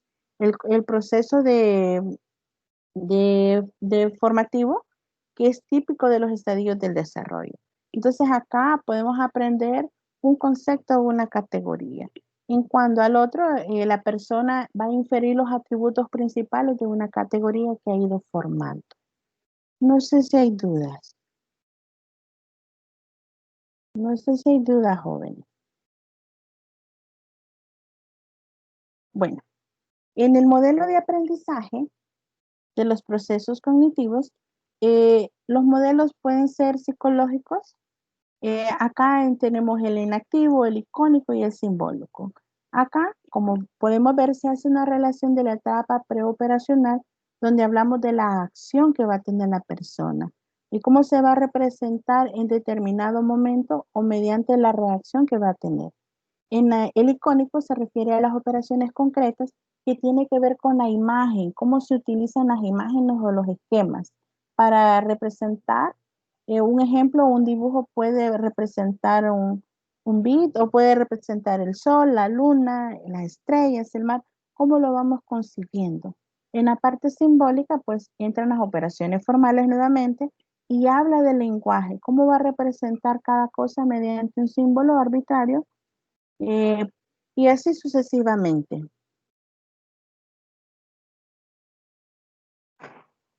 No sé si hay dudas, mis niños. No, solo quizás recalcar Sí. algo de Bruno, que dice que el aprendizaje es activo, dice. ¿Sí? ¿Cómo hace la separación o la diferenciación con Piaget? Que Piaget dice que las capacidades van limitadas de acuerdo a su desarrollo, mientras que Brunner no, porque como el hecho de que es un proceso por descubrimiento, es un descubrimiento activo, nos implica que siempre se está aprendiendo, ¿va? En una u otra etapa, siempre Correcto. se está aprendiendo. Siempre va a ser algo activo, algo que va a estar, la interacción social que nosotros vamos teniendo con nuestro entorno, ya puede ser familiar, puede ser laboral, puede ser educativo. Conforme vamos interactuando, el aprendizaje siempre va a ir apareciendo de manera espontánea, y muchas veces podemos hacer las cosas de manera inconsciente. Por ejemplo, todos hemos escuchado, bueno, sabemos cómo es un carro, vemos quiénes logran manejar cómo manejar un vehículo. Muchas veces hemos visto tutoriales, hemos visto cómo encienden un carro, cómo lo manejan. En algún momento, por alguna necesidad que tengamos, podemos tomar el vehículo y no necesariamente sepamos manejar. Entonces es un aprendizaje que se da de manera vicaria. O sea, lo aprendo por cosas de la vida, ¿verdad? Entonces, o muchas veces lo puedo hacer hasta por imitación. En un caso de emergencia, pues tengo el carro, tomo las llaves, enciendo el carro y lo arranco. Y aunque después no sepa ni cómo llegué hasta el lugar donde llegué, ¿verdad? Entonces, tiene que ver parte de ese proceso de aprendizaje, parte de esa construcción que le he dado al aprendizaje y cómo lo estoy llevando a la práctica. E igual el descubrimiento, pude manejar, lo hice, pero cómo lo hice no tengo ni la menor idea. O cómo resolví algo. Les voy a contar algo gracioso. Una ocasión, estudiando, me dejaron a mí realizar parte del trabajo, y entre esas me dijeron, ya, vas a hacer el índice. Y yo con cara así de, ok, una cara de pocket, yo así veo, ok, voy a hacer el índice. Empecé a hacer el índice manual y me dijo la compañera, no, inserta una tabla y vas haciendo el índice. Y fue como que, ay, Dios mío, ayúdame, ¿verdad? Porque yo no sé. Y empecé, ¿cómo hacer el índice? Pasé alrededor de 4 horas luchando por hacer el índice. El detalle es que se me desconfiguraba, no me coincidían los títulos, las páginas, o sea, me aparecía el tema principal, pero la página no coincidía. Y entonces me dijo alguien, tenías que haber realizado los saltos de página y empezó a explicarme. Entonces ahí se dio el proceso de la zona de desarrollo próximo. Yo no sabía cómo realizar el índice por tabla de contenidos, pero la compañera empezó a explicarme, mira, esto se hace así, se hace así, y empezó a hacerlo. Ok. Me hizo, no crean que me hizo todo, no me hizo los primeros. Ya en los segundo, tercer, todo el contenido, híjole, yo ahí iba, ¿verdad? Al final me salía, me enumerada la página 1, o sea, la carátula me salía con el número 1. Ni siquiera sabía cómo quitarle el número 1 a la carátula. Les voy a ser bien honesta, yo no me compliqué, yo dejé el índice tal cual, solo que ahí en las opciones que me daba, me salía que no podía numerar la página número 1, pero yo miraba el número 1, ahí estaba en la página. ¿Saben qué hice? Como lo tenía que enviar por PDF, y me confieso ahora, la travesura que hice, yo hice una captura, hice un screen, y a esa captura me la llevé a Paint y le borré el número 1. Yo le borré, guardé la captura y luego la copié y la pegué. Y como el documento iba en PDF, o sea, nadie se iba a dar cuenta del error. Bueno, yo. Bueno, hasta la fecha creo que mis compañeras nunca se dieron cuenta. Hasta ahorita que me estoy confesando con Era ustedes. más fácil ponerle un rectángulo blanco a la primera página. Bueno, no se me había ocurrido en ese momento. Yo estaba frustrada. Yo no sabía cómo hacerlo. Entonces, se me ocurrió así. No, me voy como imagen. Allá la imagen la edito y se arregló, ¿verdad? Hasta la fecha, pues como les repito, yo no sé si mis compañeras se dieron cuenta. Lo que sí me llamó la atención fue el hecho de que de repente solo a mí me querían dejar las tablas de contenido. Y era como que, hey, no se vale, no solo yo, ¿verdad? Porque yo, o sea, les repito, yo no sabía cómo hacerlo. Hoy, pues, con el tiempo me tocó aprender porque no había de otra. Cómo irle poniendo los números a las páginas, que en unas fueran letras y en otras fueran números. Pero como le repito, el aprendizaje se dio, o sea, la persona me ayudó en ese momento, pero no me explicó del todo, entonces aprendí, como dice Bruna, aprendí, me tocó hacerlo por descubrimiento, o sea, no hubo de otra para mí en ese momento. Así que ya me hubieran visto en ese momento, casi lloraba con la computadora, ¿verdad? Pero igual logré resolver. Ahora bien, hay una relación entre lo que Brunner habla con el constructivismo. Vaya, para empezar, vaya, volvamos al constructivismo. El constructivismo lo vemos como un modelo pedagógico que nos dice que el conocimiento no es una copia de la realidad, sino que es una construcción de la realidad. La teoría de Brunner se enfoca en que todo conocimiento real es aprendido por uno mismo. Entonces es acá cómo se da el aprendizaje por descubrimiento. Entonces, la parte que yo les mencionaba, poniéndome yo de ejemplo. También Brunner habla de los sistemas de procesamiento de la información. Acá habla de la acción, las imágenes mentales y cómo luego lo hacemos a través del lenguaje. Entonces, Brunner menciona y hace hincapié que el aprendizaje es un proceso activo, nunca puede ser pasivo. Él sustenta la teoría del desarrollo y las relaciones en los de trabajos de Piaget. Sin embargo, hace diferencias importantes entre ellos y se las voy a mencionar. En primer lugar, Piaget se interesó principalmente en describir y explicar el desarrollo intelectual. Le preocupaban las relaciones entre el desarrollo y la enseñanza y el aprendizaje. Entonces es como empezó a argumentar las teorías del desarrollo y cómo éstas iban a servir y cómo se iban a vincular con la educación. También Piaget cree que los estudiantes, o creía que los estudiantes y los adolescentes solo pueden aprender hasta el límite marcado en cada periodo del desarrollo. Y eso es totalmente falso. Nadie tiene límites para el aprendizaje. El único limitante que se lo puede poner es usted. Y ahí nadie más le puede poner un limitante. Solo porque soy adulta ya no voy a aprender, es mentira. Todos aprendemos día a día. En eso es donde Brunner hacía las diferencias.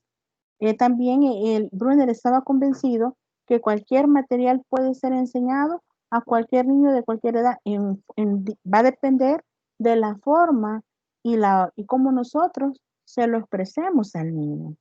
Por ejemplo, alguien me decía, mírele cómo puedo abordar y decirle a mi hijo que voy a tener otro bebé. Entonces yo le decía, ¿qué edad tiene el niño? Y me decía, no, el niño tiene 4 años. Bueno, explíqueselo por cuentos. Hágale, empiece a contar historias para que el niño vaya teniendo un conocimiento previo y no se lo venga y le diga, mira, vas a tener un hermano, ¿verdad? No, totalmente diferente. Recordemos que se ven implícitos emociones, sentimientos que a la larga van a afectar si no se le dice al niño, porque el niño puede sentirse desplazado de la situación. Entonces es algo bien complejo.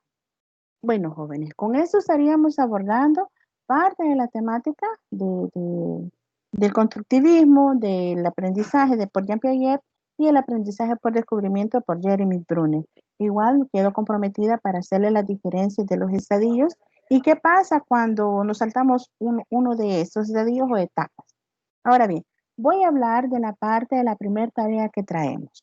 Este tiene que ver con un ensayo. Ustedes van a leer la información. Bueno, ya han escuchado parte y hay un conocimiento previo.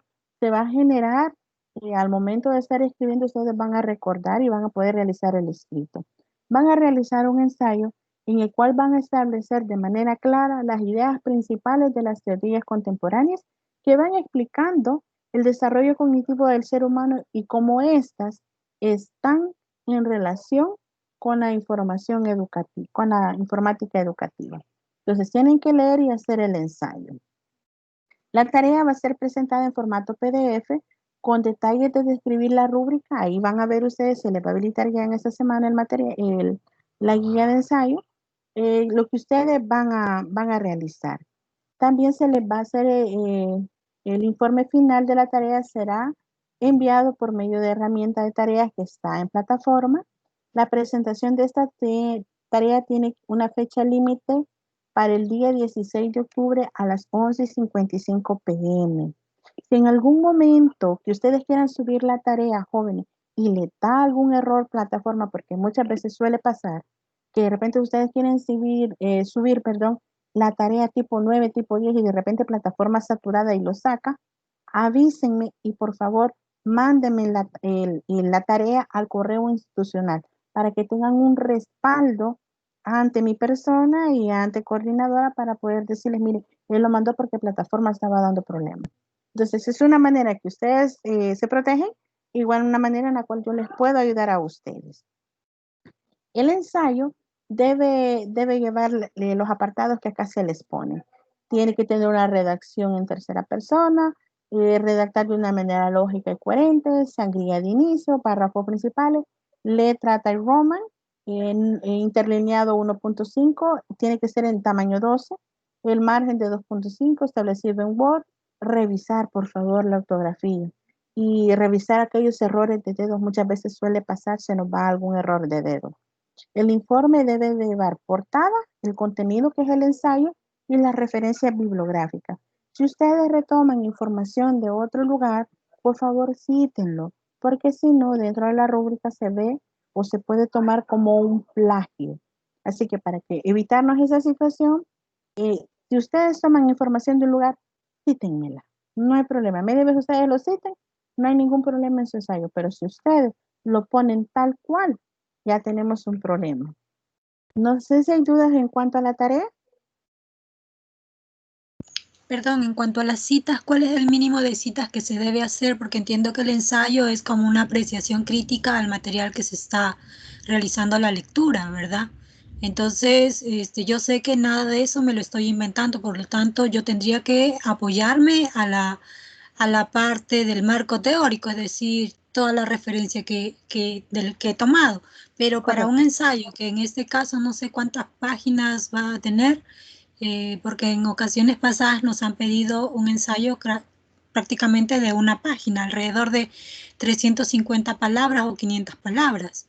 Entonces, ¿cuántas citas mínimo se deberían colocar para un ensayo de este tipo? Bueno, yo creería un aproximado de unas 4 citas, un aproximado.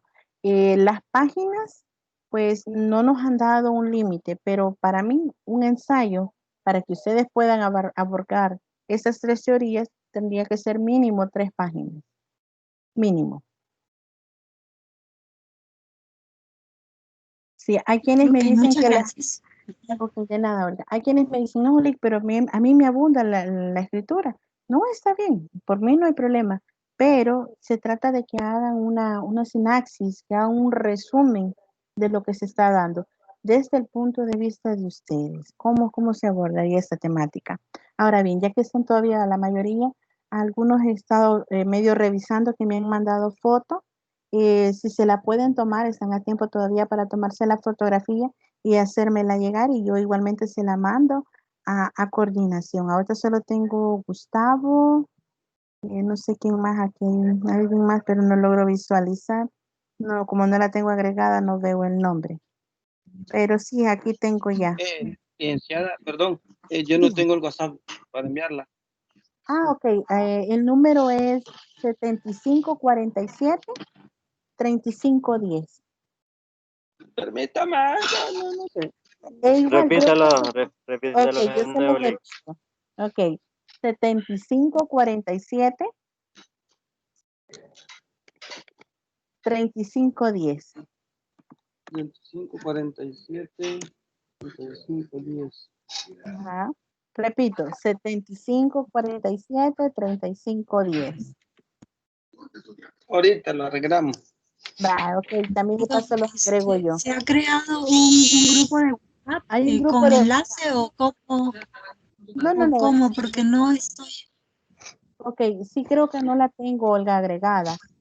Con el número usted me escribe, me dice soy Olga y yo automáticamente le agrego el grupo. Y a cada uno de los que me lo vayan viendo, yo con gusto los agrego.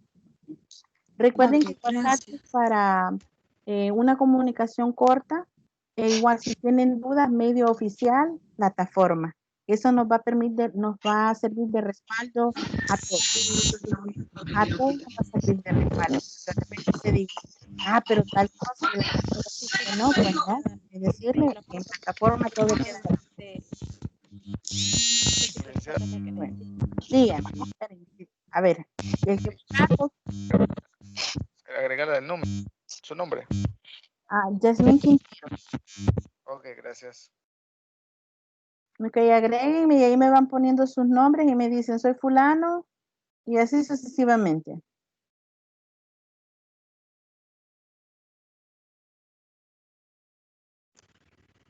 Perdón, la presentación y el video lo va a compartir por correo, ¿verdad? El video automáticamente va a quedar grabado en Teams, pero yo lo subo y queda en plataforma. Desde ahí lo van a poder visualizar. Nuestra querida coordinadora, la licenciada Linda, ella se encarga de ponerlos en plataforma. Va a estar a más tardar el día de mañana. Yo envío ahora el video y pues ella se los hace llegar a ustedes ya mañana. ¿Me compartiría la presentación al correo? Sí, se las puedo compartir sin ningún problema. Gracias. ¿Ok? Bueno, mis queridos adolescentes, si no hay ninguna duda, por favor, llegamos hasta aquí. Yo sí quedo en deuda con ustedes, les haré llegar. Perdón, antes que nos vayamos, necesito que coordinemos qué día vamos a dejar para tutoría, la tutoría de repaso. Ustedes me dicen a qué hora se les facilita y el día. ¿Quién propone? Puede ser lunes, martes, miércoles y viernes. Jueves ya tengo asignadas asesorías en la noche. Entonces, no sé, ¿qué me dicen? ¿Qué día sería?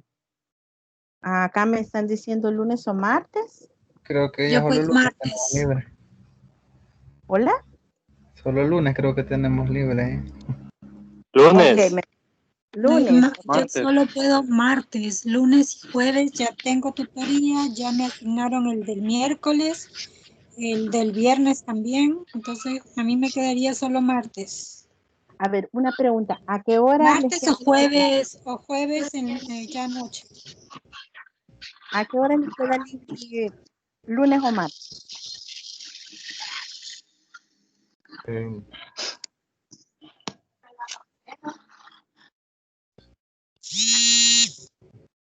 ¿A qué hora les queda libre? Yo los martes, pues a la hora que la mayoría pueda. Yo sí me puedo.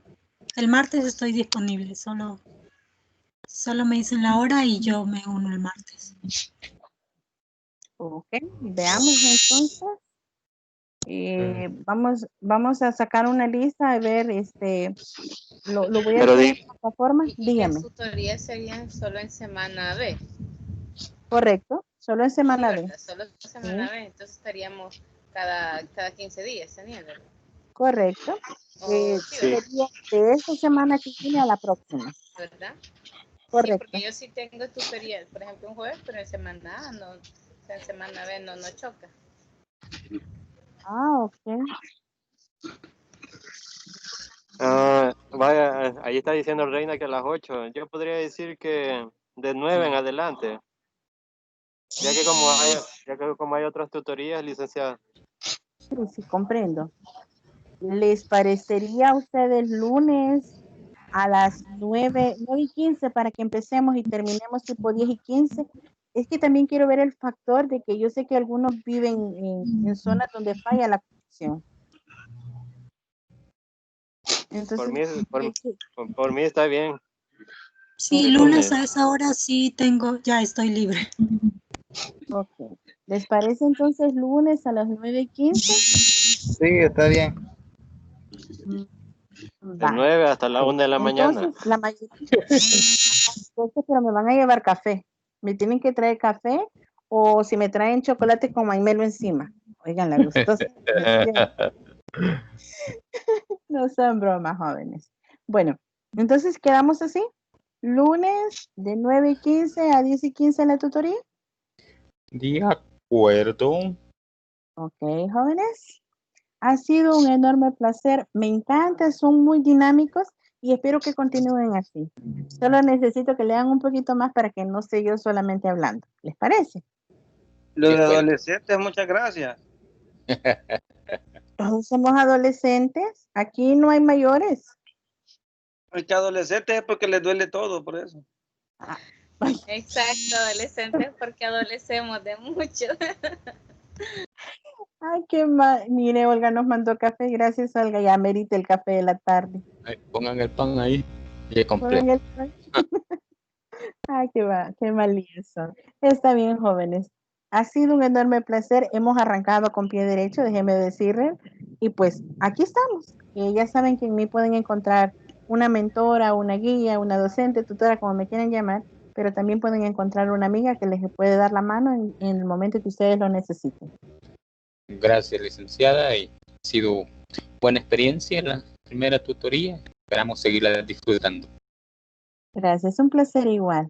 Bueno, jóvenes, Excelente, bendiciones. Gracias. bendiciones Lick, una Gracias, consulta. licenciada.